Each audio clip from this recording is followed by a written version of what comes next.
Tov. Shalom Lekulam. Bezrat Hashem, nous allons continuer donc de développer la force qui permet de percevoir le divin dans notre monde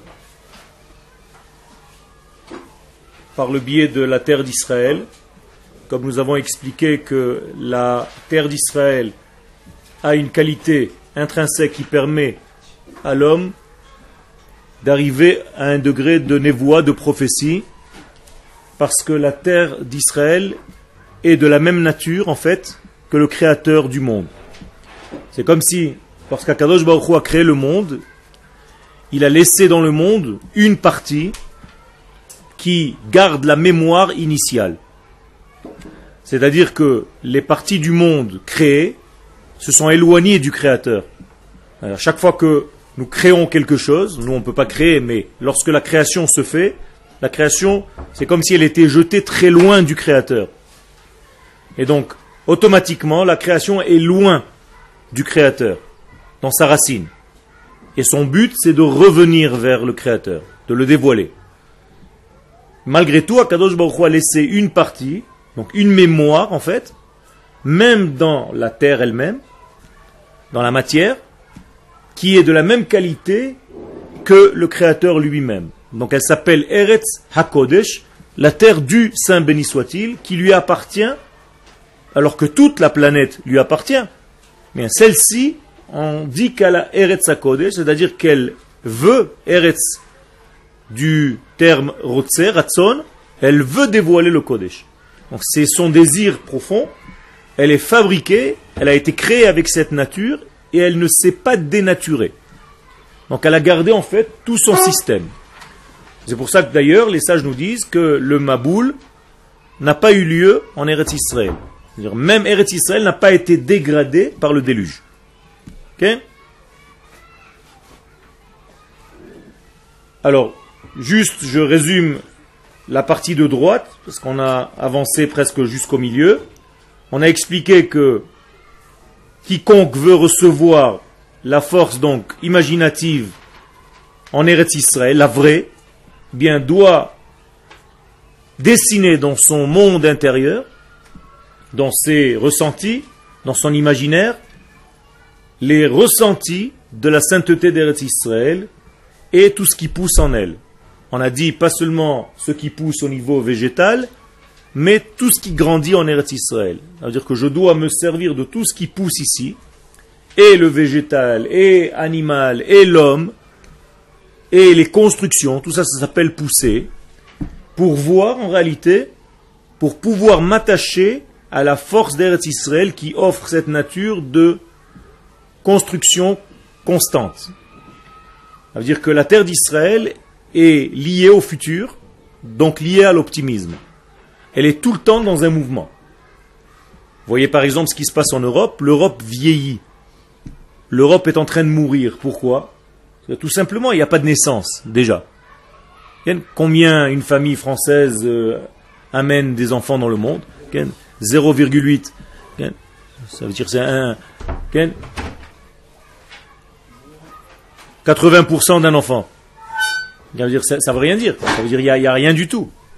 Alors que la France va perdre en fait son futur. Elle est en train de perdre son futur. Donc elle tient pour l'instant, elle vit pour l'instant de son passé. Donc elle finit les économies de son passé. Une fois que les économies de son passé seront mangées totalement, mais ça n'existe plus. Okay? Ça veut dire que c'est comme ça que ça marche. Quelqu'un qui dort sur ses lauriers, ils seront devenus un autre peuple. Ils seront mangés par une autre nation. Okay. Donc, donc la viande qui correspond en fait à un degré très matériel, lui est autorisé en Eretz Israël. En Eretz Israël, il y a une tendance à se rapprocher de la viande. Qu'est-ce que ça veut dire? Ça veut dire que la terre d'Israël permet de descendre à un niveau très bas parce qu'il n'y a pas de crainte ici, en Eretz Israël, de se faire happer, manger par le monde de la matière. La raison est simple, le monde de la matière en Eretz Israël est aussi sain que le monde de l'esprit en Eretz Israël. Parce que la matière et l'esprit en Eretz Israël se marient. Je vous ai expliqué le terme de nos sages. Il y a une liaison entre le ciel et la terre. Et donc, c'est comme ça qu'on peut développer notre force imaginative pour la purifier, pour la rendre apte à recevoir les messages. Moralité, vous devez en Eretz Israël développer votre prophétie. Vous êtes prophète. Nous sommes prophètes par nature. C'est-à-dire, nous avons une nature de prophète. Seulement cette nature de prophétie est éteinte. On ne l'a pas utilisée encore. On a un moteur qu'on n'a pas encore utilisé. On n'a pas encore mis en marche. Donc pour l'instant, on utilise en fait des parties superficielles de notre être, alors qu'on devrait déjà commencer à utiliser des parties profondes de notre être. Et nous les avons. Il faut juste les mettre en marche. Donc c'est ce qu'Akadosh Baruch Hu nous prévoit pour la fin des temps, c'est que les enfants d'Israël vont redevenir ce qu'ils sont dans leur nature, c'est-à-dire des prophètes. Et donc, tout ceci en Eretz Israël, dans la terre qui a les qualités propices pour développer cette prophétie. Alors, je passe à la deuxième partie. Hatzorech b'meshalim v'dimyonot, toujours à droite. Hatzorech b'meshalim v'dimyonot be'asagat Elohut. Pourquoi nous avons besoin de paraboles, d'images, pour essayer de comprendre, pour essayer d'atteindre quelque chose de l'ordre de l'infini, béni soit-il, mais tout simplement, Biglal shebnei Adam einam yecholim leasig haorot ha'elyonim eizot tfisa shei. Ach verak al yedei tzimtzumim vehagbalot. Pourquoi le prophète a-t-il besoin de passer par des images pour recevoir sa prophétie? Tout simplement parce que c'est un homme. Le prophète, c'est pas Dieu. Même Moshe Rabbeinu, c'est pas Akadosh Baruch Hu, ce sont des hommes. Et comme tout homme, l'homme a besoin de concentrer l'infini, béni soit-il, pour voir quelque chose. Si je veux voir l'infini, je ne peux pas le toucher. Alors qu'est-ce que je dois faire? Je dois créer un vêtement, ce qui s'appelle donc une image, pour donner une mesure à ce que je vais recevoir de l'infini. Tout ce qui est limité, c'est ce qui est dévoilé. Tout ce qui n'est pas limité n'est pas dévoilé. Vous êtes d'accord avec ce développement-là? La neshama, par exemple, elle est illimitée. Donc si je ne l'enveloppe pas, je ne peux pas la voir. Mais dès que la neshama rentre dans un corps, le corps, c'est un vêtement pour la neshama, donc la neshama maintenant est limitée par le corps, et bien maintenant elle peut s'exprimer. C'est paradoxal. Je l'ai couverte, et c'est là où elle commence à se faire, à voir, à réaliser ce qu'elle a à faire. De la même manière, le matin, pour venir me dévoiler à vous, je suis obligé de me cacher. Comment je me cache? Par des vêtements. Donc c'est bizarre. Si je veux me dévoiler à vous, pourquoi j'ai besoin de me cacher? Parce que si je ne me cache pas, je ne peux pas me dévoiler. Donc je me suis couvert pour me dévoiler. Et toute chose dans ce monde, pour être dévoilée, doit être couverte. Les lettres dans la Torah, si on ne les avait pas peintes en noir, le noir c'est le vêtement, eh bien on n'aurait pas vu les lettres, alors qu'elles existent ces lettres. Elles sont dans le blanc. Elles sont noyées dans le blanc du parchemin. Mais comme je les ai peintes en noir, je peux commencer à les voir. Mais toute chose dans notre monde, c'est comme ça. Si je n'ai pas un écran, je ne peux pas voir le film. D'accord? Quand je veux projeter un film, il faut que j'ai un écran. Eh bien, un écran, c'est un paradoxe par rapport au projet du film. Eh bien, Dafka, parce que j'ai dit non, j'ai dit stop, c'est là où je commence à recevoir l'image. Je veux écouter. Qu'est-ce qu'il y a au bout de mon oreille? Un tympan qui dit stop. C'est-à-dire, il est en train de bloquer apparemment, mais c'est grâce à ça que je peux entendre. Si avec un trou, j'entendrai rien. Si je veux respirer, j'ai besoin d'un système qui dit stop. C'est-à-dire, je ne peux pas respirer. Je m'étouffe. Je suis obligé d'expirer. Ça veut dire qu'il y a un système à l'intérieur de moi qui dit à l'air qui rentre, stop.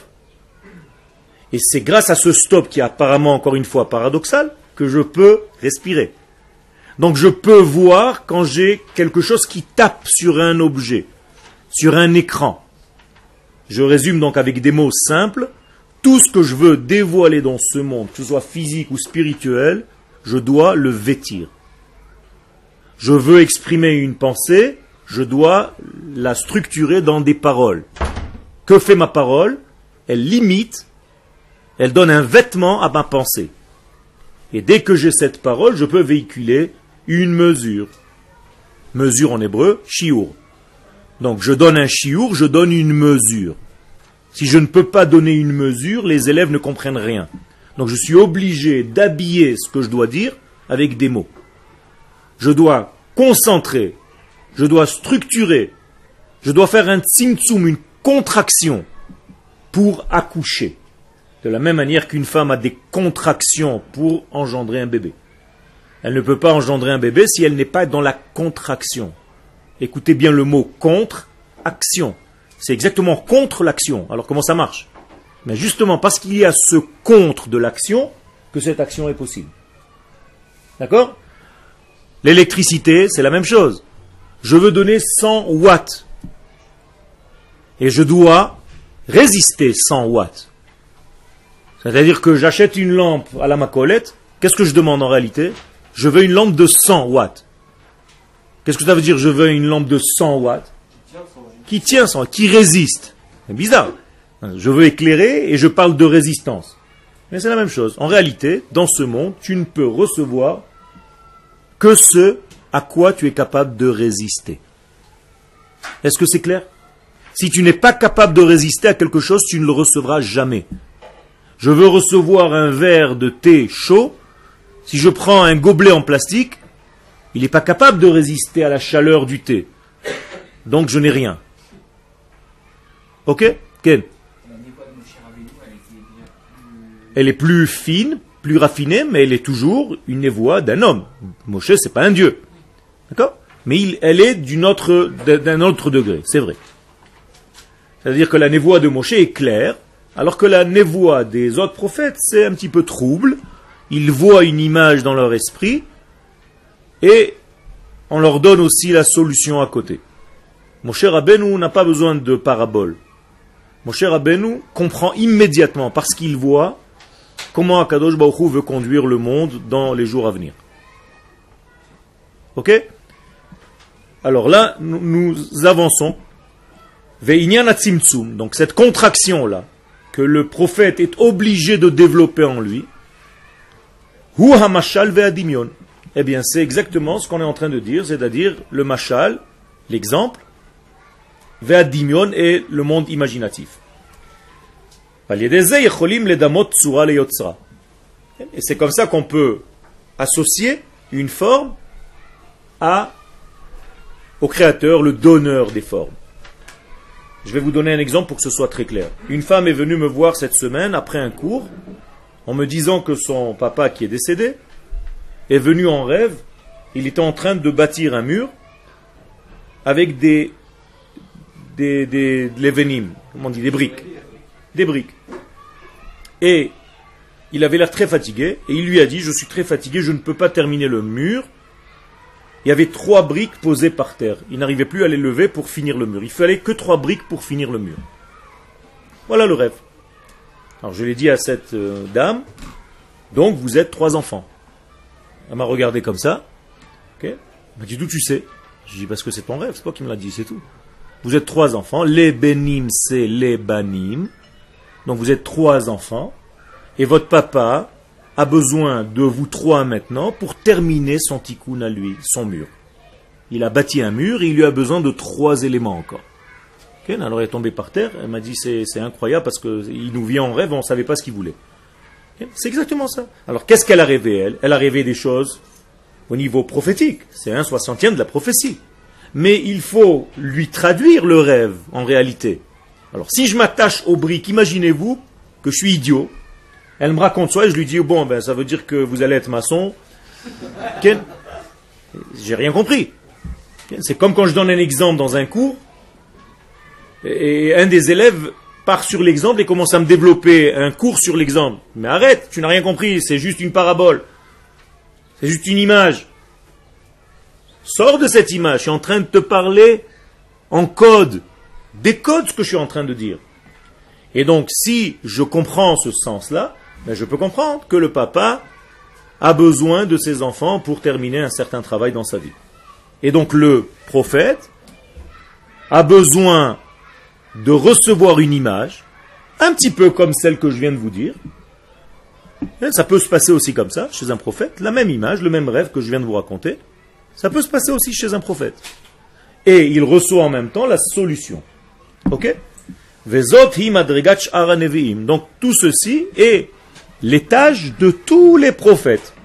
Comme il est dit donc dans Oshéa, oser, en français, il faut oser le dire, Ubeyad haneviim adame. Et dans les mains des prophètes, j'apparaîtrai en forme d'image. Ça veut dire quoi? Ça veut dire que le prophète a une capacité de recevoir dans sa main et l'image et la solution pour agir. On a expliqué la dernière fois pourquoi on parlait des mains du prophète. C'est pour ça que les prophètes ont dit Ko Amar Hashem. Quand ils disent Ko Amar Hashem, mais ça veut dire que le prophète parle à peu près d'un degré qui s'appelle Ko. Oulam Moshe Rabbeinu. Par contre, Moshe Rabbeinu, lui, Hitnaba Beze Hadavar. À la différence des autres prophètes qui étaient Ko Amar, Moshe dit Ze Hadavar. C'est-à-dire que chez Moshe, ça devient beaucoup plus précis, beaucoup plus clair. Il peut même mettre le doigt sur le sujet, directement. Donc, chez les prophètes, c'est à peu près ce que l'Éternel dit. Je n'ai pas quelque chose de très clair ou de plus clair à vous offrir, je suis désolé. Et Moshe, c'est quelque chose de très clair. Ici, Getanimshal belo hamashal. Donc Moshe n'a pas besoin du mashal. Qu'est-ce que c'est le mashal? L'exemple. Il a directement la solution. Alors qu'un autre prophète a besoin du mashal et du nimshal. De l'exemple et de la solution de l'exemple. Donc Moshe Rabbeinu a moins besoin. Okay? Le Rav ne veut pas développer ici, mais le Ramchal développe dans Da'at Tvunot, Perek Shvi, à la fin, quand il parle de la prophétie, il explique que même Moshe est obligé de passer par un tzimtzum. Mais c'est moins qu'un tzimtzum, qu'une contraction des autres prophètes.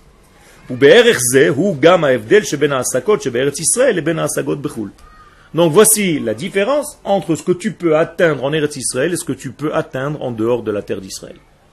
C'est à peu près à ce niveau-là. Donc on reprend la Gemara, car tous ceux qui habitent en Eretz Israël ressemblent à quoi? À quelqu'un qui n'a pas de Dieu. En Eretz Israël qui a un Dieu, mais en dehors d'Eretz Israël qui n'a pas. Donc pour l'instant on parle de Eretz Israël. Qu'est-ce que ça veut dire qu'il a un Dieu? Ça veut dire domé. C'est pas ressembler. Maintenant vous avez compris, on est en train de parler du koach hadimion. C'est-à-dire qu'il a la force imaginative nécessaire qui peut se développer en Eretz Israël, le domé chez lui, le ressemblant chez lui, commence à monter. Donc il peut devenir prophète. C'est ça domé. Donc il reçoit des messages du divin parce qu'il a développé son côté imaginatif, le domé. Par contre, ceux qui habitent en dehors de la terre d'Israël, domé kemishe'enlo, Eloa. Donc lui n'arrive pas à développer son koach hadimion parce que la force imaginative ne peut pas en réalité marcher en dehors de la terre d'Israël. Donc c'est comme s'il ne recevait rien de l'infini, béni soit-il, dans son monde réel. C'est-à-dire le Shem Elohim. Donc, Domé Kemi She'enlo Eloa. Eloa, c'est Elohim. Il lui manque le nom de Elohim, c'est-à-dire le Dieu immanent.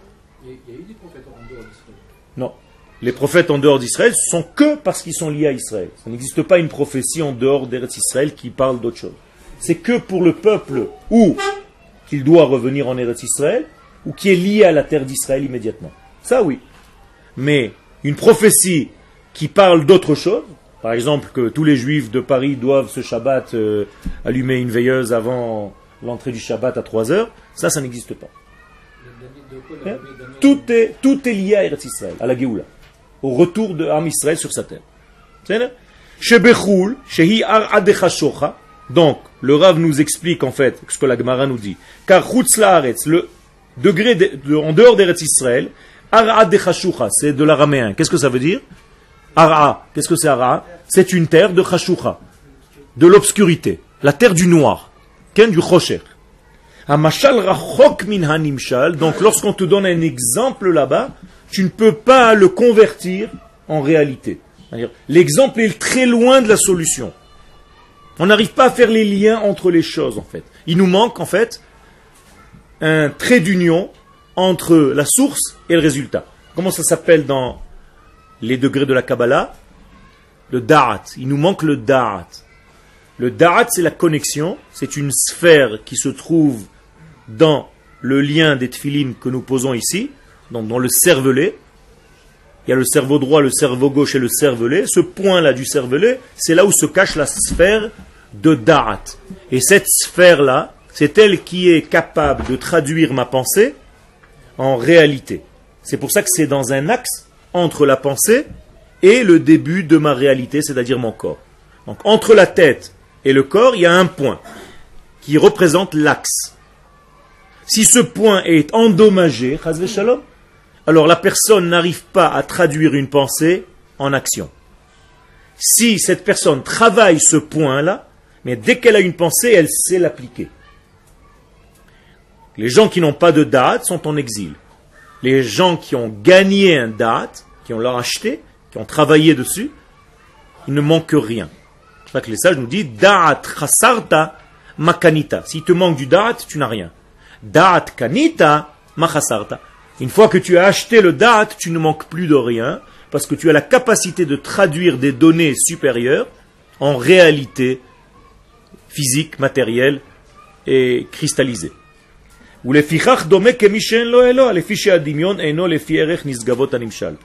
en Chutz Laaretz, il y a un décalage entre l'exemple et le résultat de l'exemple, l'explication de l'exemple. Ken?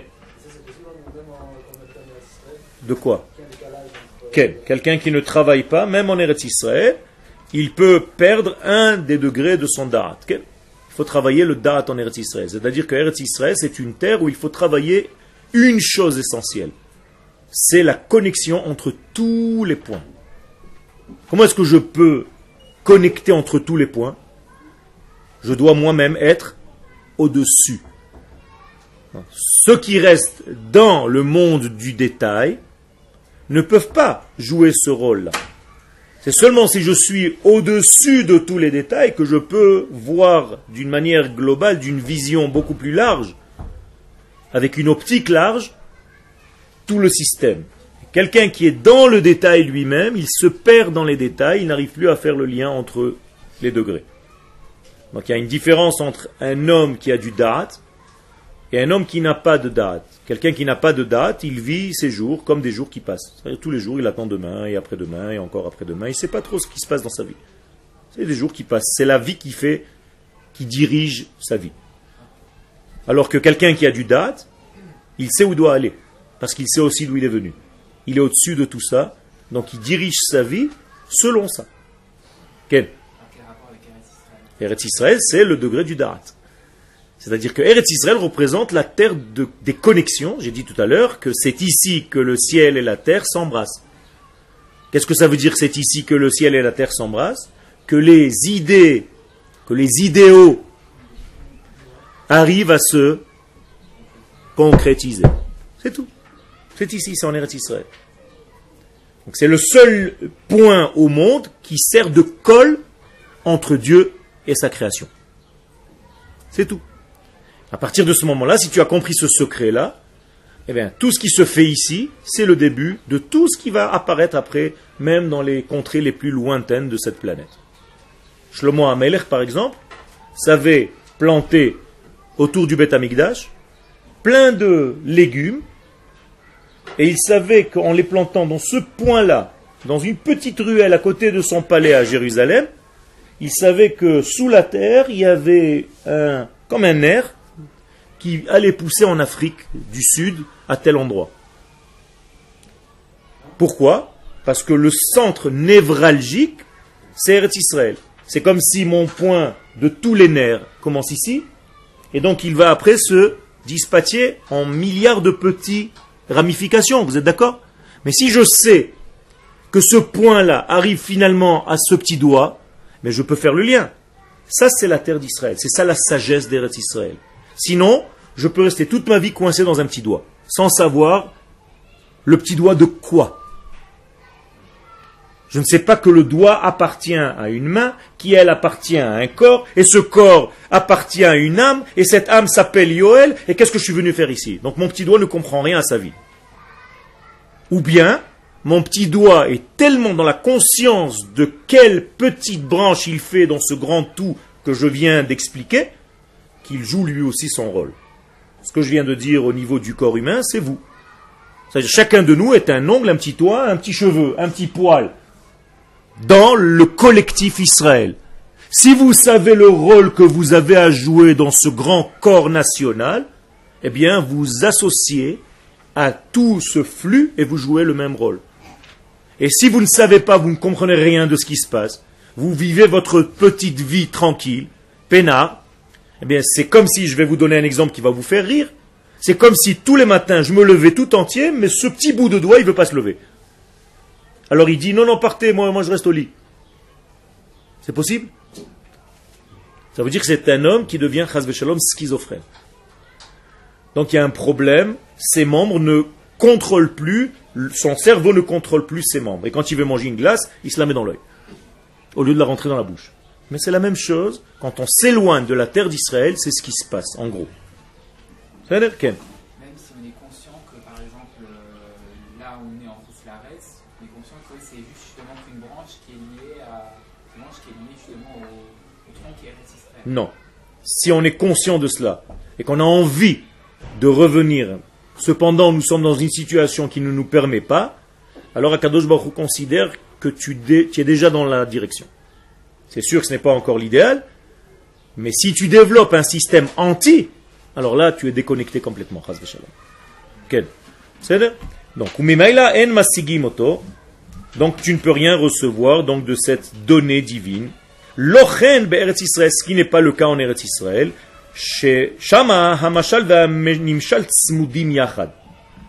Qu'est-ce que ça veut dire? Là, en Eretz Israël, l'exemple et le résultat se touchent. Okay? Alors imaginez-vous une pyramide. Okay? Qu'est-ce qui se passe dans une pyramide? Voilà une pyramide. Voilà une pyramide. On est d'accord? Ça, c'est une pyramide. En bas de la pyramide se trouve l'exemple et la solution de l'exemple. D'accord? Ça veut dire que l'exemple et la solution sont loin l'un de l'autre. Quand tu fais ton aliyah, tu montes à la pointe de la pyramide. Et qu'est-ce qui se passe à la pointe de la pyramide? L'exemple et le résultat se sont rapprochés au point où ils se touchent complètement. Vous avez compris l'image? C'est tout. Donc, la pyramide, c'est l'Égypte. Monter jusqu'au sommet de la pyramide, c'est arriver en Eretz Israël. Donc, ceux qui sont restés en bas de la pyramide ont perdu leur da'at, ont perdu leur connexion. Ils n'arrivent plus à faire les liens entre les causes et les résultats. Quand tu leur donnes une parabole, ils ne comprennent pas de quoi tu veux parler, ils s'attachent à la parabole. Quand vous regardez un film, si vous n'avez rien compris au film, qu'est-ce que vous allez faire? Vous allez me raconter. Vous allez me raconter tous les passages du film. Mais c'est pas ce que j'ai demandé. J'ai demandé, explique-moi de quoi ça parle. Et toi, comme tu ne sais pas, mais tu te rappelles très très bien de tout ce qui s'est passé. Tu vas me dire, oui, l'acteur, il avait une cravate magnifique. Et ça commence par un type qui est sur une moto et qui saute par un pont. Mais je t'ai pas demandé de me donner les détails. Ça me prouve que tu ne comprends rien. Tu sais très très très bien me raconter tout le film du début à la fin. Mais tu ne sais pas faire le lien entre tout ça. Ça ressemble à un collier de perles, mais il n'y a pas le fil à l'intérieur, il n'y a que les perles. D'accord? Alors ce n'est plus un collier. Le collier, c'est quand je prends toutes les perles, que je les arrange, et que je passe un fil conducteur, et que je ferme. Alors là, j'ai un beau collier. Mais si je prends toutes les billes, éparpillé, okay? Je ne sais plus où je suis. Mais il y a des gens qui vivent comme ça, avec des perles sans fil conducteur. Et il y a des gens qui ont le fil conducteur et les perles. Et ça, c'est une autre vie, c'est un autre niveau de vie. Parce que tout est clair. Il y a un collier. Alors que là, c'est un sac de billes. Tu comprends plus rien. Et donc, Eretz Israël, tout est collé. C'est-à-dire que la source et le résultat sont collés. Comme le bébé dans le ventre de sa mère. Le bébé dans le ventre de sa mère, qu'est-ce qui se passe? La source et les résultats sont collés. Oui ou non? Il y a marqué dans la Gemara, Sota, Mida, pardon, que le bébé voit de la fin du monde jusqu'à la fin du monde. Qu'est-ce que ça veut dire qu'il voit de la fin du monde jusqu'à la fin du monde? Ça veut dire que pour lui, le présent, il voit déjà l'avenir. Et la preuve, comment il est dans le ventre de sa mère? Comme ça. Comme ça. Quand il va grandir, il va être comme ça. Mais quand il est dedans, il est comme ça. On est d'accord? Ça veut dire que sa tête touche ses pieds. Donc il est plié. Qu'est-ce que ça veut dire que la tête touche les pieds? Mais que la source touche le résultat. Alors que quand vous êtes debout maintenant, votre tête est en haut, vos jambes sont en bas. Et là, c'est un petit peu plus difficile de faire le lien. Alors, qu'est-ce qui se passe quand vous êtes angoissé? Eh bien, vous vous recroquevillez dans votre lit pour retrouver l'état fœtal comme vous étiez dans le ventre de maman. Donc, l'angoisse vous fait revenir, vous replier. Et alors, tu commences à vouloir revenir à cette sensation que tu as goûté un jour pour essayer de comprendre un petit peu plus dans ta vie. Et si ça ne marche pas, tu rentres au mikvé, tu prends la même position. Au mikvé, c'est la position qu'on doit prendre. Parce que quand tu rentres au mikvé, comment tu fais pour te tremper? Tu lèves tes jambes de l'eau et tu baisses ta tête. Donc tes pieds, tu es comme replié. Donc tu reprends cette position du fœtus. Okay? C'est l'oreille de l'homme. Vous voyez que c'est un fœtus? L'oreille de l'homme, c'est un fœtus. C'est la même chose, c'est un bébé. Si tu sais les secrets qui se trouvent dans l'oreille, tu connais les secrets de ta vie. Toute votre vie est dans vos oreilles. C'est-à-dire, avoir l'oreille de quelqu'un, on peut lui raconter sa vie. Okay? Ça, c'est l'enseignement du Zohar. Tov. Donc le mashal en Eretz Israël ne gâche rien à la solution. C'est-à-dire l'exemple et la solution sont tellement clairs qu'il n'y a pas de distance. Il n'y a pas de distance, tu vois tout de suite. Même si on te raconte une histoire d'un père qui est mort et qui est en train de construire un mur avec des briques qui sont par terre, le résultat est clair. Il est là devant tes yeux. Pourquoi? C'est la force d'Eretz Israël qui donne ça.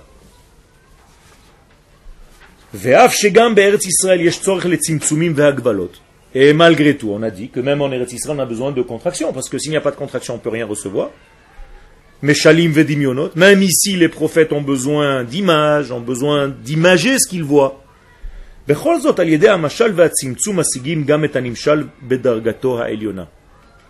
Cependant, le prophète, lorsqu'il est en Eretz Israël et qu'il prophétise, que Dieu le prophétise, que Dieu est en train de lui faire passer un message, eh bien, il voit l'image et il voit sa résultante. Il voit l'image et il voit sa solution. D'accord? Il voit l'exemple et sa solution en même temps.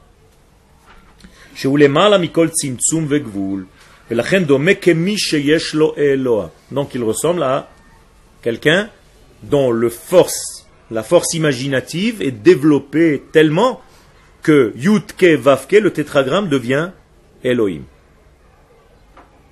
D'accord? N'oubliez pas les deux noms. Havaya, Elohim.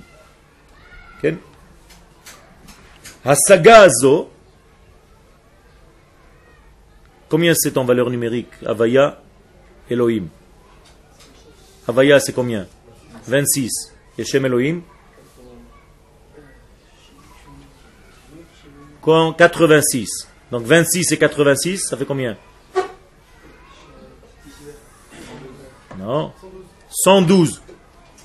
Toi, tu as fait Havaya Adnout. Donc Havaya Elohim, c'est 112. Qu'est-ce que c'est 112? Qu'est-ce que c'est la valeur numérique de 112? C'est lorsque Yaakov revient en Eretz Israël, on dit qu'il est passé par un passage qui s'appelle le Yabok. Yud, Bet, Kouf. Combien c'est en valeur numérique? 112. Ça veut dire quoi? Ça veut dire que quand on revient en Eretz Israël, on passe par ce passage obligatoire qui fait le lien entre Havaya et Elohim. C'est-à-dire qu'ici en Eretz Israël, tu peux faire le lien entre le nom de Dieu qui nous dépasse, qui nous transcende, et le nom de Dieu qui est ici, immanent. Seulement ici, c'est tout. Hasagazo shebe Eretz Israël. Donc cette aptitude que nous acquérons en Eretz Israël, Hirak betorat matana met akadosh baruch Hu. C'est seulement un cadeau qu'Akadosh Baruch Hu nous fait. Okay? Pourquoi?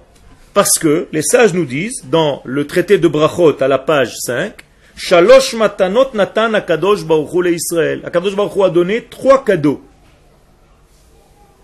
3 dons à Israël.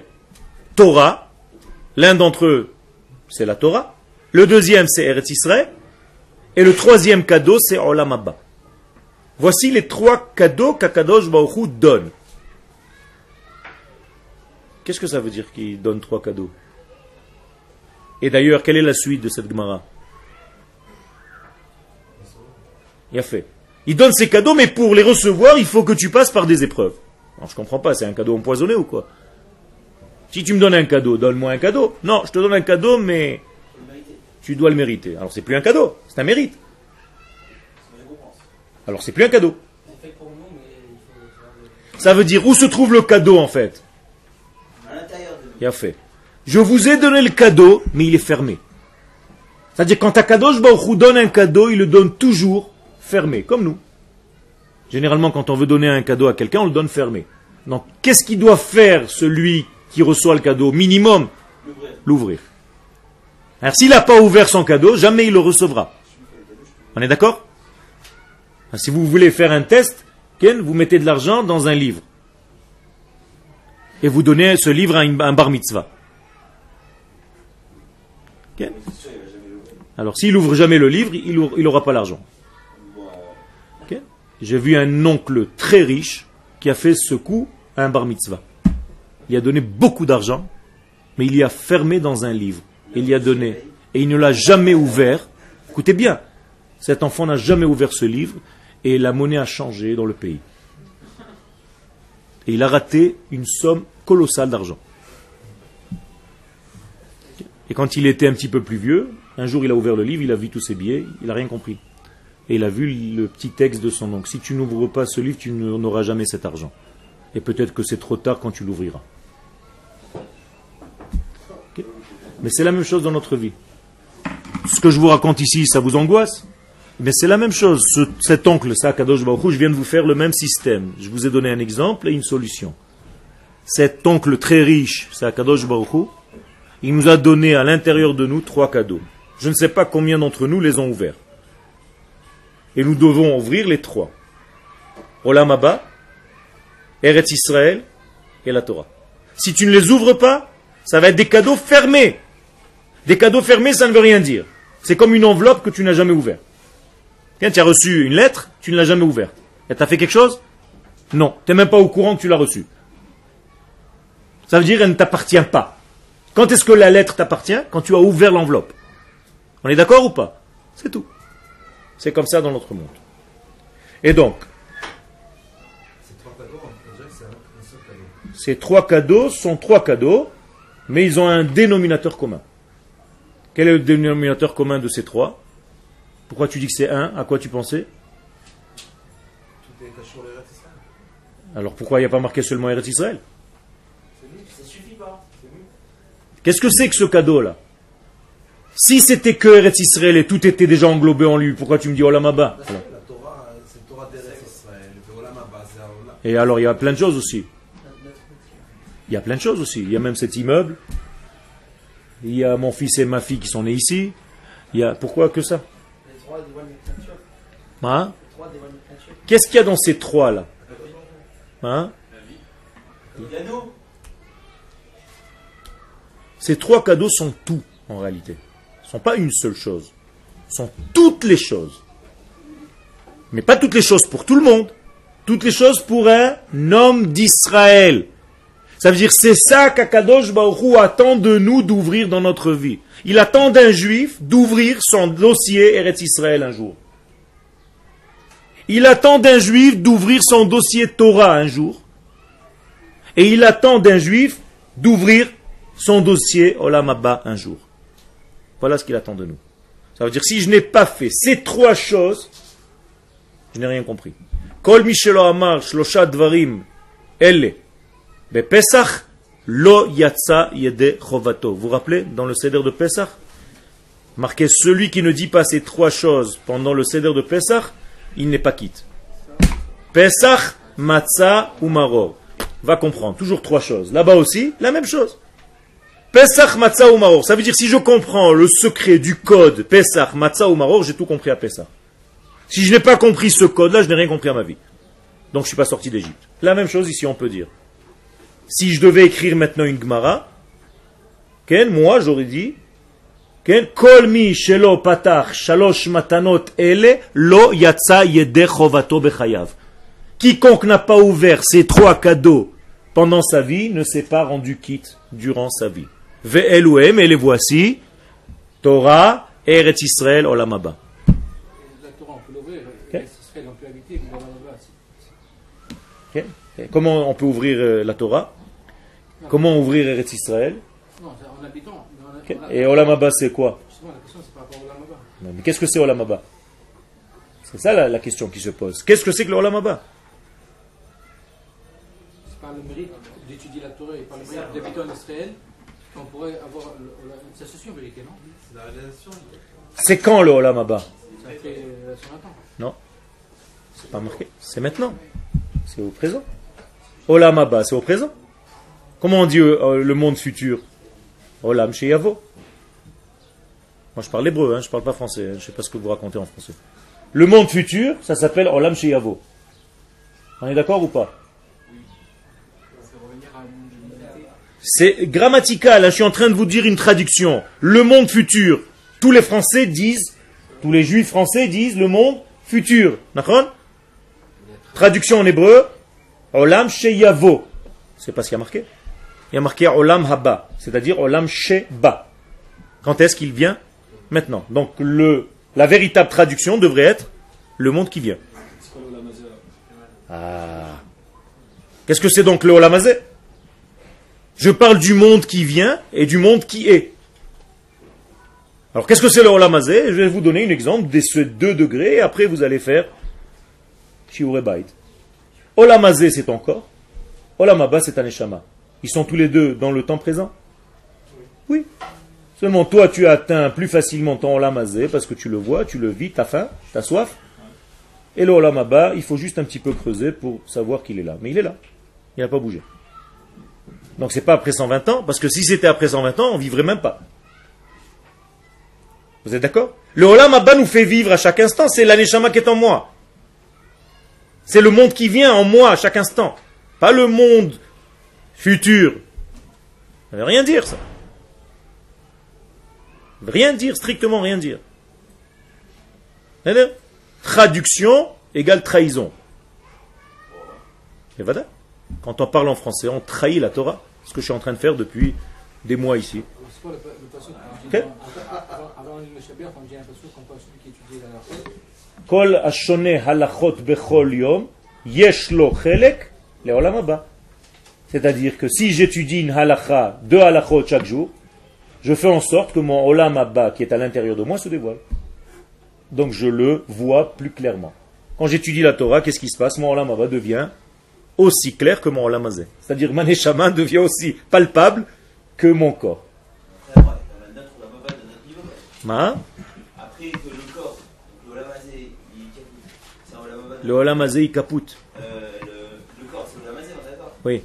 Quand il y a un moment où on meurt, il n'y a plus de corps. D'où tu sais ça?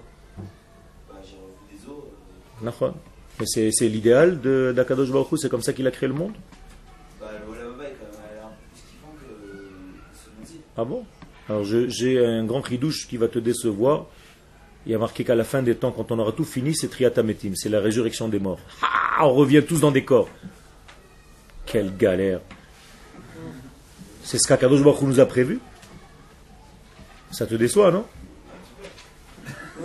Tu sais pourquoi? Parce que tu as vécu dans un système chrétien où tu crois que l'idéal, c'est rencontrer Dieu après la vie. Donc moi j'ai une solution. C'est assez haut ici. On peut rejoindre directement Ken. Tu comprends? Chas v'shalom. T'as envie de vivre? Il a fait. Pourquoi? Non. Parce que tu as conscience à l'intérieur de toi que ce que Dieu veut, c'est que tu amènes le Olam Haba dans ton corps d'ici et pas attendre que tu meurs pour kiffer après. Là-bas, ça a l'air plus kiffant. Encore une fois, parce que Adam Arishon a fauté. C'est pas prévu dans le programme. Quand on corrigera la faute du premier homme, on vivra éternellement. On a corrigé avec la faute du Vaudor. Bon, tu restes avec moi, je ne sais pas jusqu'à quelle heure je peux te prendre après le cours.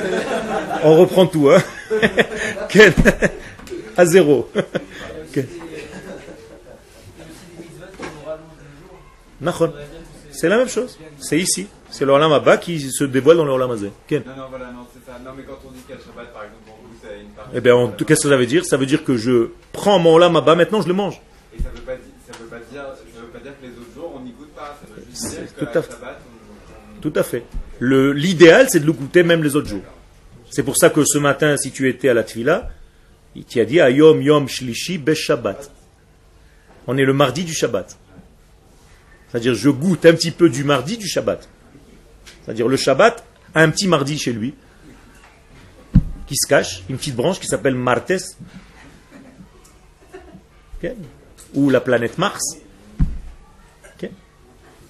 C'est ça.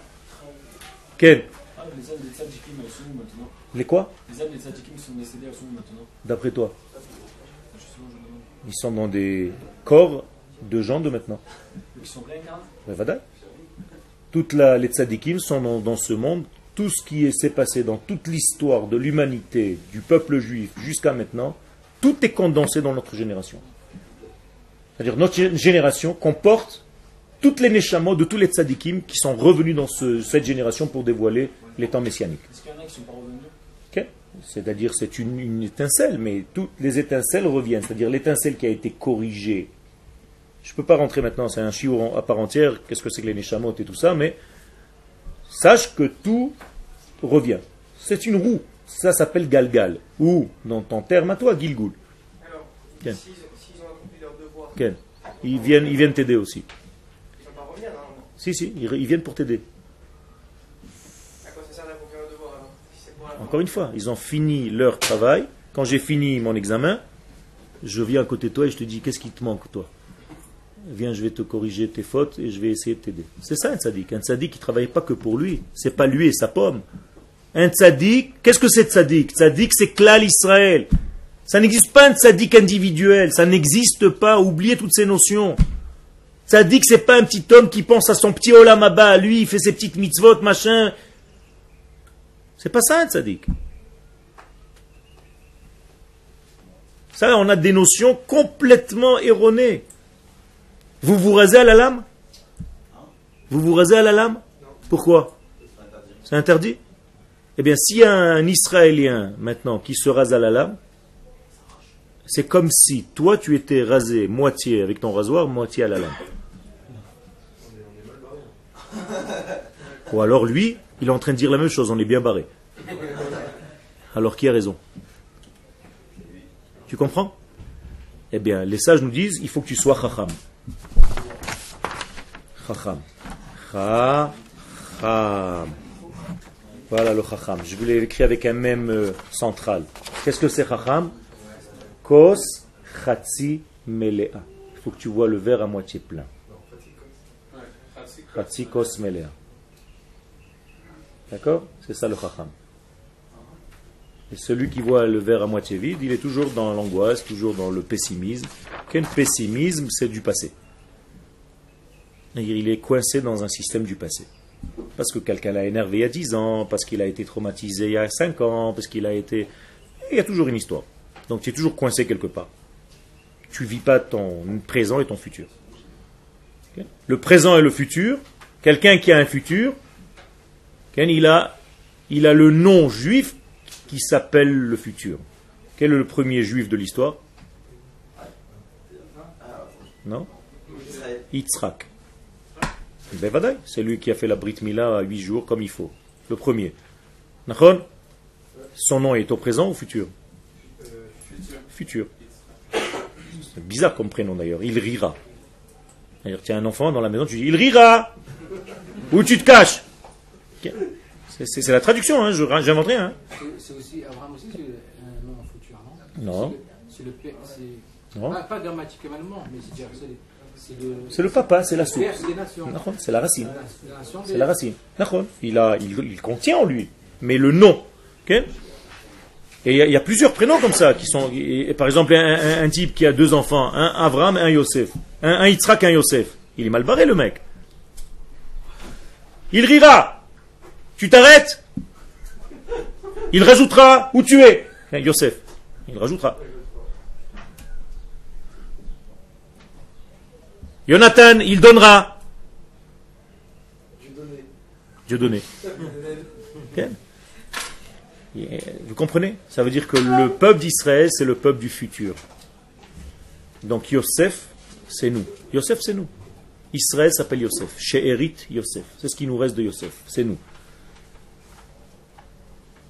השגה זו שבארץ ישראל היא רק מתורת מתנה, donc ובלא בתורת מתנה לא היה אפשר בשום אופן להגיע לידי השגה נפלאה כזו.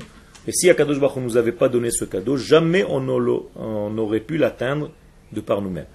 C'est-à-dire qu'Akadosh Baruch Hu a créé un système qui s'appelle la prophétie, et il a mis en nous un système qui s'appelle la force imaginative, et il nous a donné une terre qui correspond à notre nature et à cette force-là, et il nous dit tout simplement, c'est à vous de venir.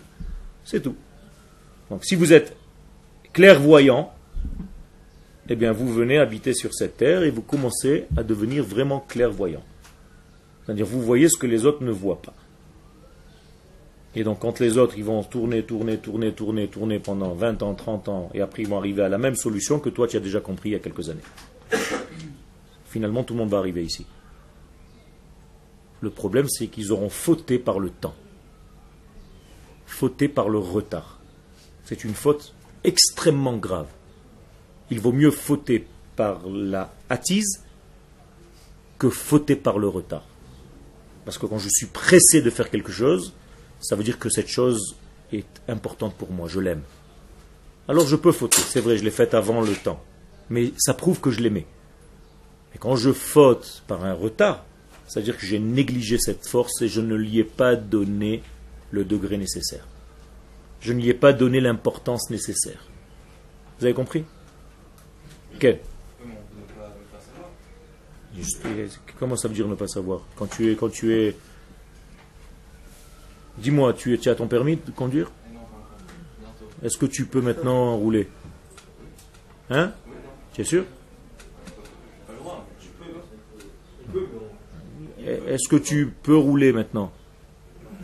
Non, tu n'as pas le droit de rouler. C'est tout. Et si maintenant, moi qui roule depuis Hafna, 30 ans, je roule depuis 30 ans, d'accord? S'il y a un panneau que je ne connais pas, il y a un flic qui m'arrête, qu'est-ce que je lui dis? Oh là là, jamais je l'ai vu celui-là. Qu'est-ce qu'il va me dire? Hein? Non, je l'ai vu, mais je ne sais pas ce que c'est. J'en sais rien, moi, ce que c'est ce truc-là. Je sais pas, il y a un type qui est en train de construire un tas de sable, c'est la mer. Il y a un type avec une pelle et un tas de sable. Je lui dis, c'est la plage à côté? Il y a des enfants qui jouent? Il va me dire, dis-moi, t'es malade? Je dis, non, la vérité, monsieur l'agent, je fais pas exprès. Hein. Et c'est quoi ce truc-là rouge avec une barre? J'ai rien vu, hein. Moi, la voiture, j'ai roulé, il n'y avait rien, il n'y avait aucune barre rouge comme ça sur l'espace. Il va me dire, bon, celui-là, il faut vite le rentrer à l'hôpital. Okay? Ça veut dire que dans le judaïsme, nul n'est censé ignorer. Donc il faut que tu étudies.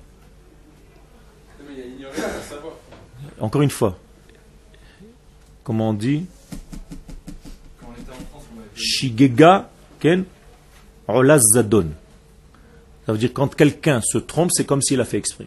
Pourquoi? Parce qu'il est dans un système. Alors maintenant, je peux trouver des circonstances atténuantes et dire que tous les gens aujourd'hui qui ne font rien sont en réalité des bébés prisonniers, ce qu'on appelle Tinok Shenishba. Et c'est là, non, je peux le dire. On peut le dire, c'est des gens qui ne savent pas et tout ça, donc il faut leur enseigner. Okay. Quand j'étais en France, j'avais pas eu encore tous ces enseignements. Bien fait. Bien fait. Nacha, nacha. Donc tu ne faisais rien. Tout doucement, tu fais et tu travailles et tu essaies de développer. Maintenant, quel est ton rôle? Non, d'aller enseigner à ceux qui étaient comme toi il y a 10 ans. C'est tout. Il faut que tu ouvres ta Torah à ceux qui sont encore là-bas, mais qui nous écoutent sur Internet. Toda Rabba.